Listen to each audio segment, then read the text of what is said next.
primeiro foi uma reportagem interessante que eu acompanhei ontem de uma educadora física falando com um médico, né? E ele falando sobre marcadores genéticos que nós temos, né? Sim. São exames que você pode fazer em relação à sua genética e aquilo que isso pode interferir na elaboração, né, dos seus exercícios físicos. Você já fez algum teste genético nesse sentido, Leilani? Genético ainda não, mas eu estou fazendo um exame que são os marcadores inflamatórios para alimentos. Porque às vezes, Roberto, a gente sabe que come algum alimento natural, mas aquele alimento não tem uma boa absorção no seu intestino, você não consegue digerir. A gente fala que fica lembrando daquele alimento o dia inteiro, aquilo provoca gases, estufamento abdominal. Então, provavelmente aquele alimento você não tem tolerância para ele.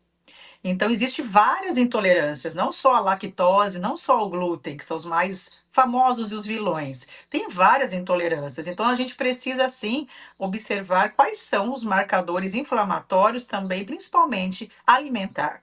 Por quê? Porque é o hábito que a gente tem constante de colocar o alimento pela boca. Então, se isso está inflamando, eu tenho que tomar cuidado, primeiramente, com a minha alimentação, porque é o que nutre as minhas células, o que nutre o meu corpo é a alimentação. Então, eu falo que a primeira investigação, ela tem que ser alimentar. É aquilo que eu estou comendo, aquilo que eu estou nutrindo, é aquilo que eu faço todos os dias. Às vezes, aquele leitinho que você está tomando, às vezes, aquele pãozinho todos os dias no café da manhã, às vezes, aquela fruta não é uma fruta adequada para você. Às vezes, existem pessoas, Roberto, que pera, ela não pode comer pera. Porque aquela pera pode ser, sim, um alimento para ela inflamatório. De alguma forma ali ela não se sente bem. Então, mas é natural. Sim, mas o corpo dela não processa muito bem esse alimento. Então, antes de você querer também ficar investigando se você tem marcadores para câncer ou não, o que que alimenta o câncer? O que que alimenta hoje as doenças? É o estilo de vida, é começando pelo que você põe dentro da boca. É o que você come, é o que você pensa, é o que você fala, é o modo que você se exercita. Então, quando a gente fala de quais são os meus marcadores inflamatórios, eu tenho que olhar para tudo isso. É o meu estilo de vida, sim. Porque não adianta apontar, o exame aponta a genética, mas a genética é menos de 20% e isso a ciência já comprovou. E o que é o marcador mais expressivo, é o seu estilo de vida. Então, antes de querer ficar procurando os índices da doença mesmo ali, procurando se eu tenho câncer ou não, pergunte-se: o que que eu estou fazendo para que eu não tenha nenhum marcador inflamatório no meu corpo? Eu estou tendo uma vida congruente com a saúde ou com a doença? Mas chega nesse ponto aí, Nani, ou seja, essa intolerância, porque a gente ouve falar muito só de intolerância à lactose, mas se você está associando frutas que aparentemente todos podem consumir, né? Sim, fruta sim, porque eu tenho o relato da minha nutricionista que uma paciente dela não conseguia engravidar e ela tinha várias outras intolerâncias e foram fazer esse teste. Esse teste ela tirou a pera da alimentação dessa pessoa, porque ela comia praticamente toda semana, ou então todos os dias, e aquilo ali estava fazendo mal. Depois que ela mexeu em toda a alimentação, até conseguiu engravidar. Então você vê o quanto uma coisa que parece tão simples pode atrapalhar o seu sistema. Então é importante a gente olhar, porque é o que é o que eu estou falando. Parece tão genuíno, o ato de alimentar, mas o que que eu estou nutrindo? Qual é o tipo de nutriente? Porque hoje, Roberto, as pessoas estão descascando menos e abrindo mais pacotes. E o que que tem nesses pacotes? Então, nunca houve tanta oportunidade, tanta variedade em gôndolas de supermercado, porque as pessoas hoje são poucas que têm tempo de cozinhar. É fast food, é pacotinho abrindo e comendo, achando que aquilo. O rótulo está dizendo ali, natural, saudável. Não tem nada de natural. O que que é natural? É arrancar da terra, é cozinhar. Então, a gente está entrando num paradoxo aí bem complicado de você mudar hábitos, porque você está sendo induzido por uma mídia, por um rótulo que não é adequado ali para a tua saúde, você não compreende aquelas letras miúdas, né? Tem que colocar até o óculos para enxergar, e muitas vezes você não tem tempo de associar se aquilo é saudável ou não. Então, hoje, se você for ao supermercado, você olha para o seu carrinho, você fala, o que daqui realmente é saudável? Só aquilo que você comprou do hortifruti, do que do resto não é saudável. Se você olhar o produto, tem ali validade mais de 6 meses, você acha que aquilo é saudável? É lógico que não, a gente sabe que não é saudável. Então, gente, é olhar para aquilo que a gente está como hábito.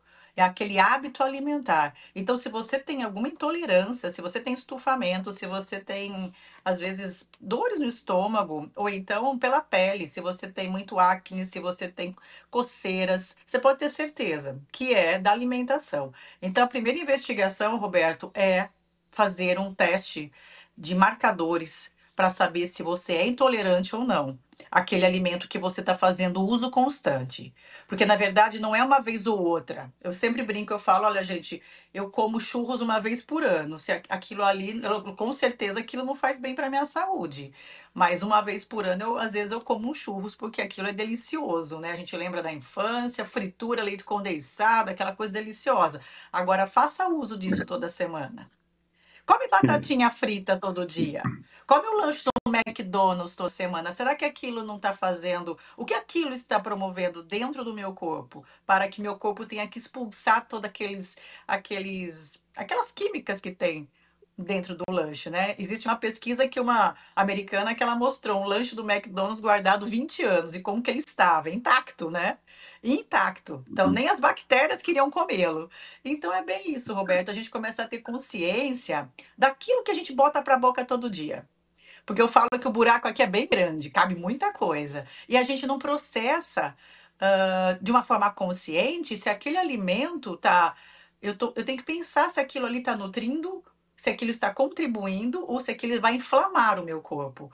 Porque na hora da fome, principalmente uma fome emocional, você bota para dentro o que tiver na frente.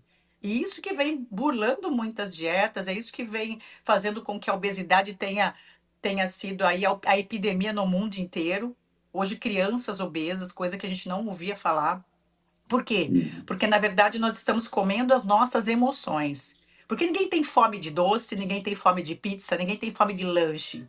É que esses alimentos são ultrapalatáveis e ultra-inflamatórios. Então, começa por aí a fábrica do câncer. Começa aí. É pelo estilo de vida. E é aquilo que eu faço todos os dias. E o hábito alimentar, a gente tem que se alimentar. Então a gente tem que ter uma disciplina daquilo que eu coloco dentro do meu carro. Eu falo que o nosso corpo, Roberto, é o nosso carro. É o nosso meio de transporte, é onde a gente passa a maior parte do tempo aqui. Nosso templo, nossa casa, é a nossa casa, nosso carro é vida. Né? Dentro da psicanálise a gente fala muito isso. Carro e casa é o nosso corpo, né?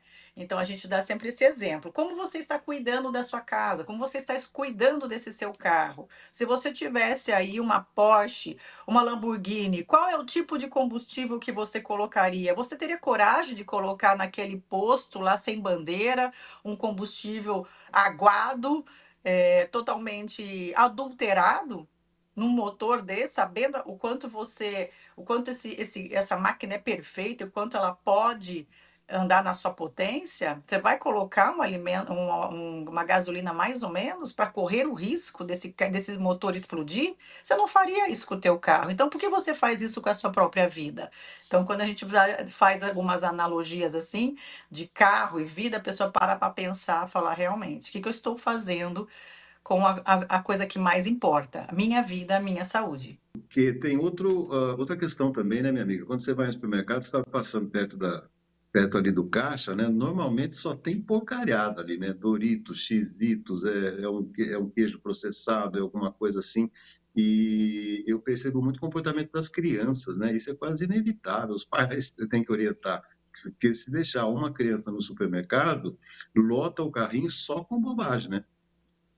Sim, e o que é difícil, Roberto, a gente ensinar que aquelas bolinhas coloridas, lindas, maravilhosas, que chama a atenção das crianças e fica bem ali na hora de pagar. Mãe, eu quero, mãe, eu quero. Eu eduquei o É, Raul. O meu filho não pede, Roberto. O meu filho vai ao supermercado, ele não pede nada, porque eu eduquei. Primeiro que eu educo ele a conhecer os alimentos. Eu falo, filho, sabe o que acontece isso aqui dentro do seu intestino? Essas cores aqui, vermelho e amarelo, elas não saem. Elas não saem no seu cocô, porque quando você come beterraba não fica vermelhinho, filho, porque você comeu um alimento natural. Agora esse vermelhinho dessa bolinha colorida, filho, fica pintando o seu intestino, fica como se fosse uma meu Deus. parede colorida e não vai sair, filho. Sabe a hora que vai sair isso daí? Uma doença, vai estourar um câncer no intestino, porque isso é químico. Tem uma cola tão poderosa, filho, que isso cola na parede do seu intestino. Então eu tento explicar para que ele olhe para aquilo, Roberto, e ele já associe, aquilo não vai sair, aquilo não sai. Então ele percebe isso. Então ele vê na prática que isso é real. Porque se for natural, o corpo vai eliminar e aquilo ali, o cocô vai ficar lindo e vermelho, bonito, porque é natural. Agora não saiu, da onde isso? Se não saiu, está onde isso? Todas essas Uhum. cores químicas. Então, está dentro do teu corpo. Isso tá fazendo com que você fique inflamado e tenha uma toxina no seu intestino, sim. Então, as mães acham lindo, porque é bonito, porque a marca investe milhões. Se você for nos É, Estados Unidos e entrar nessa loja, ela é encantadora. Ela é maravilhosa. Você sai de lá como se você estivesse na Disneylândia, entendeu? E quer comprar um monte, pacote daquilo. Só que aquilo ali, para as nossas crianças, está aumentando a inflamação. Muitos diagnósticos de TDAH vêm de uma alimentação totalmente desregulada, com alimentos ultraprocessados, ultrapalatáveis, porque se você mudar a alimentação dessa criança, ela fica mais tranquila, ela fica mais natural, ela fica mais saudável e não precisa estar nessa agitação toda, mas ela acorda, ela já está comendo biscoito recheado, ela já toma leite com Toddy ou Nescau, daí ela come um pacote inteiro de bolacha, daí ela leva de lanche para a escola Doritos, Fandangos, Coca-Cola, e a mãe quer que a criança seja saudável.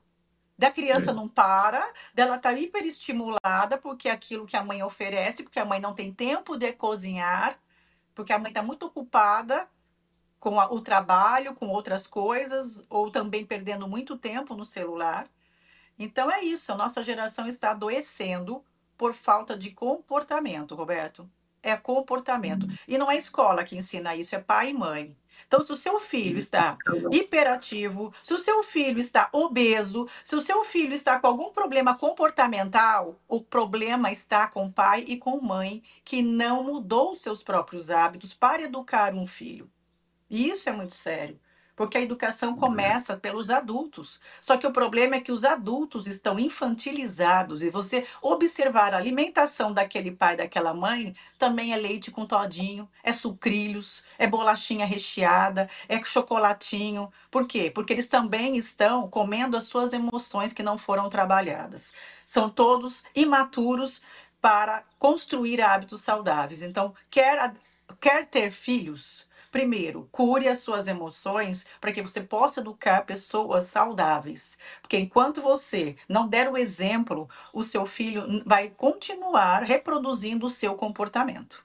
a conversa É, vai longe, Leilani. Ontem eu estava mas você correndo. entende como é sério isso? Não, Você entende como é não, sério mas isso? Começa dentro de casa, Roberto. não, É mas dentro de e não casa. é só. E não é só isso. Ontem eu estava correndo aqui em Serra Negra, me chamou a atenção, o carrinho tinha um casal empurrando, não era bem um bebê, devia ter o quê? Vai, 2, 3 anos. E aquele casal passeando, o pai conversando com a mãe e tal. Quando eu olho no carrinho, aí eu falei, isso é demais. O bebezinho lá, sei lá, a criança com 2 anos, já com o celular na mão, obviamente com um desenho ali, a criança nem aí com o desenho, ela estava olhando a natureza, ela estava olhando as árvores e tal, mas é o tal negócio, né? Os pais também adotando distrações cada vez mais tecnológicas para os seus filhos. E isso é péssimo, né? Isso é péssimo. É outra coisa também, além da comida, viu, Leandro? Olha, eu não sei que tipo de geração nós vamos ter, mas é a pior de todos os tempos, tá? Porque se a gente não mudar os comportamentos dos nossos filhos, se você não tirar o celular da mão dessa criança, você já está criando pessoas já viciadas em dopamina. E a dopamina, que não é saudável, aquela dopamina rápida, que ela não vai conseguir nem ler um livro, interpretar o que está lendo, porque ela não tem Uhum. nem motivação mais para sentar, porque dopamina é o hormônio da motivação, é aquilo que faz você pegar um livro e ficar lendo. Aquele hormônio que vai fazer você realizar um projeto que vai demorar 6 meses para ser concluído. Agora, esse imediatismo dessa dopamina em videozinhos, em memes de 3 minutinhos e segundos, é o que dá o efeito que a gente fala docinho para o nosso cérebro. E as crianças estão sendo estimuladas desde a primeira infância com esses estímulos de muito açúcar, muito recompensa e pouca. Eu não faço nada para ter essa recompensa. Eu não preciso me esforçar para ter esse prazer. Então é isso que nós vamos ter, essa geração que vai ficar dentro de casa, na aba de pai e mãe, porque ele não precisa fazer muita coisa para ter recompensa.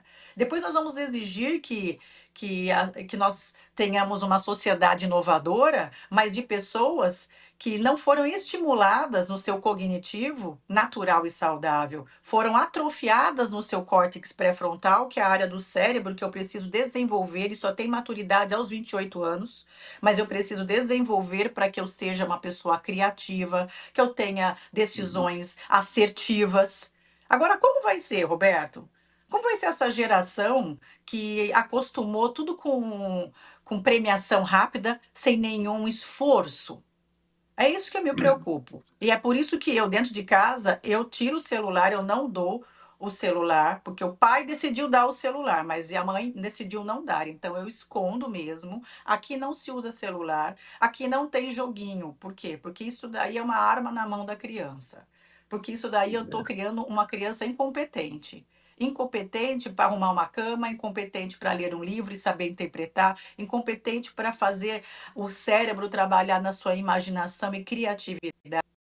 E isso vai atrapalhar na sua vida adulta, vai atrapalhar o seu casamento, vai atrapalhar você como um pai, como um gestor da própria vida. Então é muito sério, só que os pais, está todo mundo muito cansado e eles estão dando esse celular na mão da criança e eles estão sendo pais omissos e aquele pai presente e ausente, onde eu delego um aparelho celular para educar o meu filho. E isso é muito sério. E a criança não pode brincar, gritar, correr, que é natural, é do desenvolvimento cognitivo da criança é extremamente importante. O filho crescer brincando, pulando, caindo, rolando com segurança em um ambiente, mas com supervisão, mas deixa ele ser criança, mas não. A criança tem que ficar no sofá engessada, com um aparelho eletrônico na mão, para os pais poderem jantar em paz. Ou então, num restaurante, já tem um tablet enfiado na cara da criança para que os pais Uhum. possam conversar e tomar vinho com os amigos. A criança tem que ficar engessada. Então, é uma geração doente, Roberto, e é muito preocupante. Então, quer mudar? Mude dentro de casa os teus hábitos e comportamentos. E eu falo isso dentro dos meus aulões, que eu faço todo mês. Eu venho ajudando muitas mães a esse comportamento. Muitos relatos de que ela falou: Nossa, Leilane, eu tirei o celular do meu filho, é outra criança. Uma criança de 5 anos. Eu fui para o chão com ele, brincar, e depois ele falou: Mamãe, eu nem senti falta do celular porque vocês brincaram comigo, porque a criança quer os pais presentes. E a primeira infância nossa, até os 12 anos, depois essa criança cresceu, ela quer o mundo para fora. Você já não é mais interessante Uhum. para o teu filho.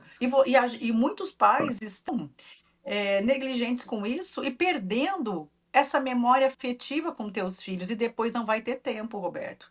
Porque é justamente isso que vai criar uma autoestima, é isso que vai criar a sua autoconfiança, porque eu tive pai e mãe presente e não ausente. Ou não foi aquele pai e mãe presente, mas indisponível afetivamente. Então é um assunto muito sério, sim, mas eu aprofundo isso dentro dos meus aulões porque tudo tem a ver com comportamento. E se esse comportamento não for visto, a sua criança vai ser obesa. E talvez você, pai e mãe, também tenha obesidade.